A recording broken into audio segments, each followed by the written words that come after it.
Hello दोस्तों, स्वागत है आपका मेरे YouTube channel talks on edible oil by PK में। तो जैसा कि मैं डेली मार्केट अपडेट्स आपको पीछे 3 दिन से दे रहा हूं, तो उसी श्रृंखला में मैं आज शुरू कर रहा हूं 14 जुलाई की अपने मार्केट अपडेट्स। तो शुरू करते हैं सबसे पहले ग्लोबल मार्केट सिनेरियो के हिसाब से। तो 14 जुलाई को जो KLC जो थर्ड मंथ सितंबर की हम लेके चलते हैं वो 3871 जो कल 3865 पे बंद हुई थी, आज केवल 6+ है। शिकागो कल जब हम बात कर रहे थे तब वो 64.65 के करीब चल रहा था। रात को जो क्लोजिंग आई है वो 65.69, मार्केट थोड़ा सा अपवर्ड साइड में था और आज वो 65.82 नियर अबाउट 10-12 प्लस में सेम पोजीशन जो रात को क्लोजिंग है वहीं आ रहा है। लेकिन आपको यहाँ बताना चाहूँगा कि जो बेसिस पॉइंट जहाँ मैंने आपको पहले भी बताया अर्जेंटीना और ब्राज़ील से हम माल मंगाते हैं, तो बेसिस पॉइंट थोड़ा सा आज बढ़ा हुआ है, जिसकी वजह से हमको जो इंडिया में इंपोर्ट का रेट है वो थोड़ा सा कम आएगा सोयाबीन के अंदर। अब मैं इंडिया में CIF रेट्स के बारे में थोड़ा सा आपको नज़र निकालना चाहूँगा। ये रेट्स मैं जो लेता हूँ सुबह के होते हैं, शाम तक $10-5 प्लस माइनस हो सकते हैं। तो आपको वो चीज़ समझनी पड़ेगी क्योंकि मार्केट बड़ी वॉलेटाइल है, कभी मार्केट बढ़ता है कभी घटता है।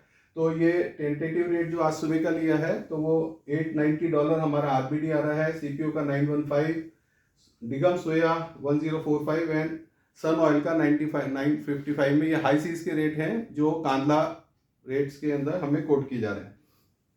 अब इंडिया मार्केट रेट्स के बारे में बताना चाहूँगा।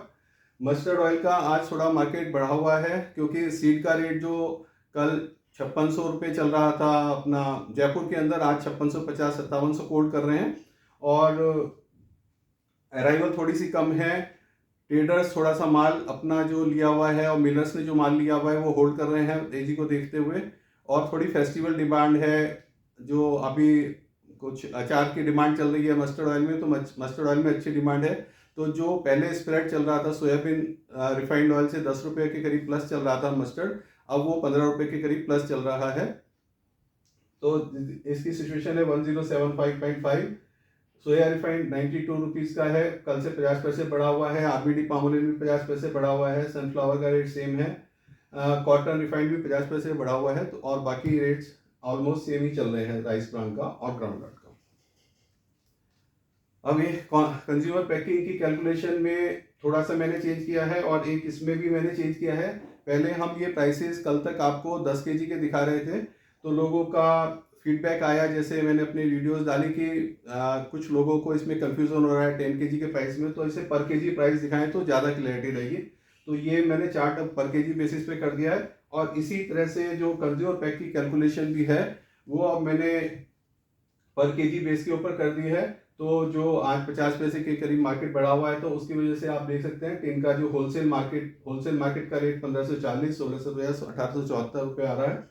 ये लीटर टीन का रेट है, ये पाउच का और ये बॉटल का रेट है।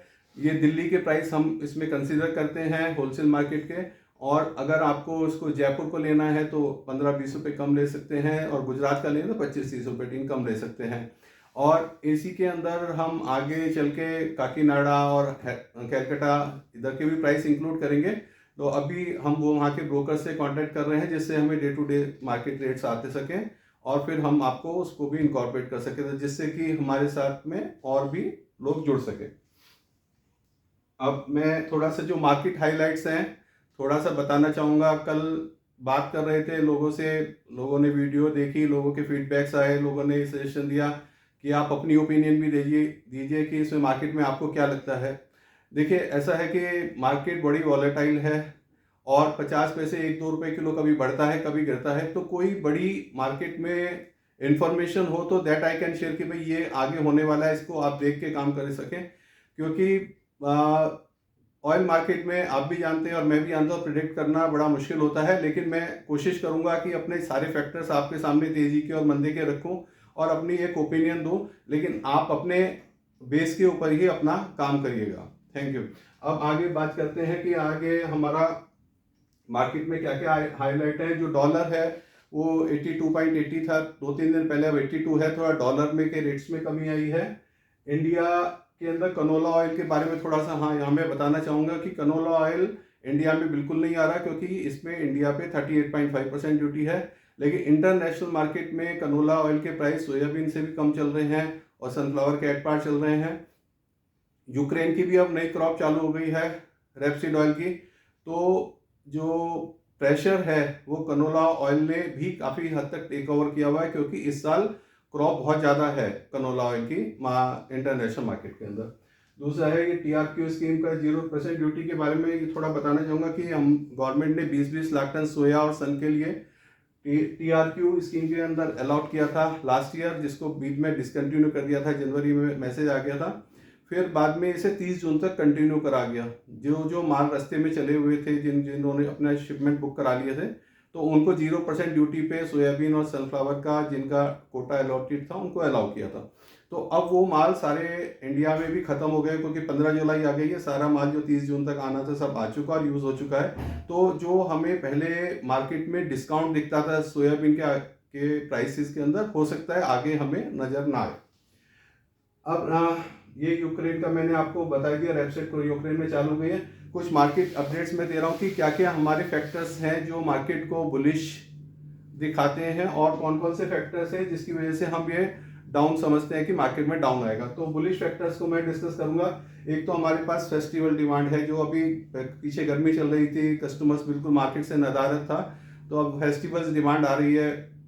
जन्माष्टमी, अभी रक्षाबंधन और तीज और कई सारे फेस्टिवल्स आ रहे हैं, तो इसकी वजह से फेस्टिवल्स में डिमांड रहेगी, तो वो एक बुलिश फैक्टर हो सकता है। दूसरा है एल नीनो की एक्सपेक्टेशन है हमारा मलेशिया इंडोनेशिया के अंदर। अभी क्रॉप का बम्पर क्रॉप का टाइम होता है अगस्त सितंबर का, तो उसके अंदर वहाँ पर एल नीनो की वजह से हो सकता है कि थोड़ा कहीं पर बाढ़ आ जाए और कहीं पर सूखा पड़े, तो उसकी वजह से जो फैक्टर्स होंगे उसकी वजह से क्रॉप के एस्टिमेशन में फर्क पड़ सकता है। एक इंडिया के अंदर जो है मस्टर्ड की क्रॉप को फार्मर्स ने काफ़ी ज़्यादा होल्ड कर रखा है। नियर अबाउट 50% क्रॉप अभी भी फार्मर्स के हाथ है। जैसे हमने पहले कॉटन सीड में देखा कि फार्मर्स ने कॉटन नरमा को अपने पास होल्ड कर लिया था, अब ये कॉटन मस्टर्ड सीड को होल्ड किया हुआ है।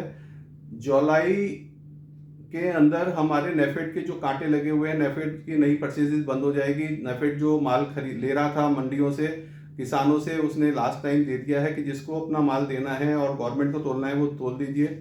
तो वो गवर्नमेंट का MSP इस साल 5450 रुपये था, तो जो भी माल तुलना है वो 8-10 दिन में मेरे ख्याल से तुल जाएगा। उसी हिसाब से मंडियों के अंदर जो माल आ रहा है, फिर माल सारा किसान के पास ही रहेगा। नेफेड ने भी कोई ज़्यादा माल क्योंकि रजिस्ट्रेशन ज़्यादा किसानों ने कराई नहीं थे, उन्होंने क्रॉप का रेट देखते हुए 65,000-70,000 रुपये उन्होंने क्रॉप के रजिस्ट्रेशन नहीं कराए, इसलिए इस साल नेफेड के अंदर माल की तुलाई काफ़ी कम रही है। तो किसानों के पास माल होल्ड रहेगा, तो जो किसान माल जब अपनी मर्जी से बेचेंगे, अगर माल के किसान को रेट अच्छे नहीं मिले तो हो सकता है वो नेक्स्ट ईयर तक भी होल्ड कर ले। तो मस्टर्ड के रेट में अनसर्टेनिटी इस हिसाब से बनी रहेगी। अब ये जो रेंज के बारे में बताना चाहेंगे, आप देख ही रहे हैं दिल्ली में बाढ़ आ रही है, कभी गुड़गांव के अंदर पानी भरा हुआ है, तो ये जो बारिश का अनसर्टेनिटी और बहुत ज़्यादा बारिश हो रही है, ये कभी बारिश चाहिए इस सीज़न में, लेकिन अगर ज़्यादा बारिश भी फसल के लिए नुकसानदायक हो सकती है और क्रॉप को डैमेज कर सकती है। तो ये भी हमें एक फैक्टर्स है जो बुलिश साइड ले जा सकता है कि अगर हमें ज़्यादा बारिश मिली जिस हिसाब से और 2-4 दिन धूप नहीं निकली, तो फसल में जो फसल को हमने बुआई करी है उसमें नुकसान हो सकता है।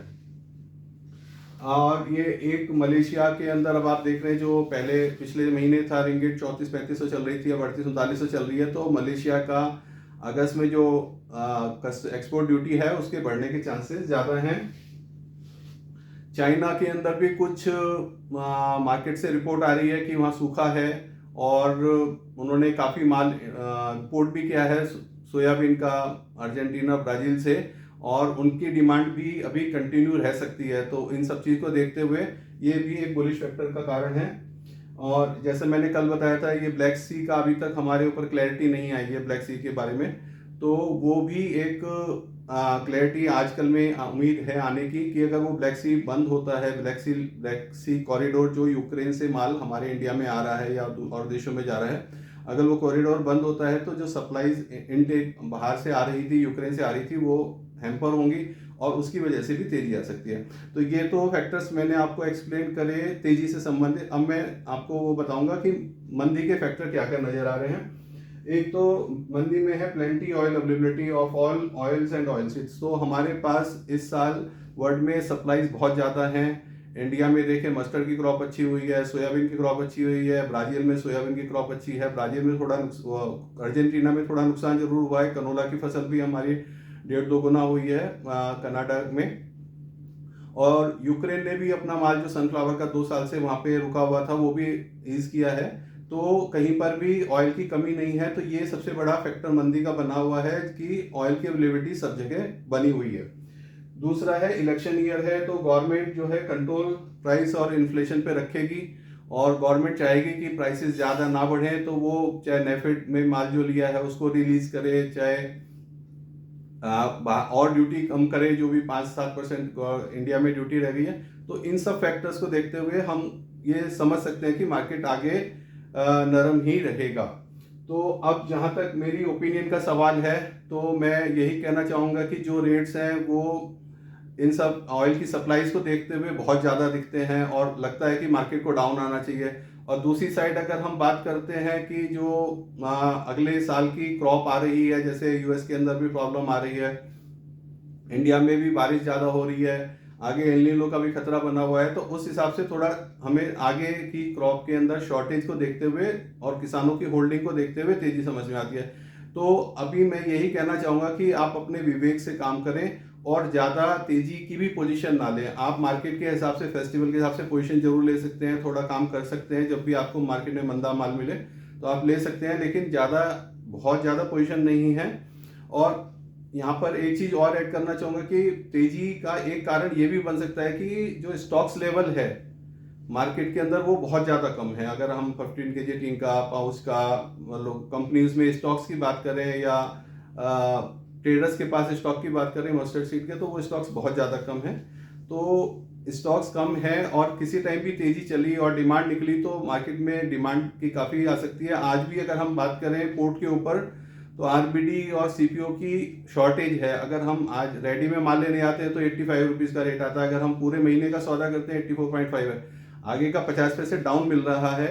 जबकि क्योंकि पोर्ट पे शॉर्टेज है, माल खाली होने में भी दिक्कत आ रही है पोर्ट के ऊपर और माल के थोड़ी सी शॉर्टेज बनी हुई है। तो ये मैंने जो मार्केट से खबरें ली हैं उसके बारे में देता हूँ आपको। ये यहाँ पे जरूर बोलना चाहूँगा कि आप मेरे बारे में थोड़ा सा बताएं, मुझे थोड़ा सा इसमें कमेंट करें कि आपको ये कैसी लग रही है और आप क्या चाहते हैं इसके अंदर, जिससे कि मैं इसमें इम्प्रूवमेंट कर सकूँ और इसमें और चीज़ें डाल सकूँ जिससे कि आपका इंटरेस्ट हो। तो मैं चाहूँगा कि आप लोग इस मेरे चैनल को सब्सक्राइब करें और एक उस पर अंगूठे का निशान है, थम्स का निशान है, उसको दबाएं, जिससे कि मुझे हौसला मिलता है कि हाँ आप मेरी वीडियो को देख रहे हैं और पसंद भी कर रहे हैं। और अगर आप कोई कमेंट करना चाहें, कोई आपकी चाहते हैं कि भाई आपको कोई मैसेज में इसमें और इनकॉर्पोरेट किया जा सकता है और कोई सुझाव हो, तो आप वो कमेंट करके जरूर बताएं। धन्यवाद। तो फिर मिलते हैं अगले वीडियो में कल। मेरा टाइम नियर अबाउट 1 बजे के करीब का रहेगा और मेरा टेलीग्राम चैनल है मेरा, उसमें उसका नाम है talks on edible oil by PK.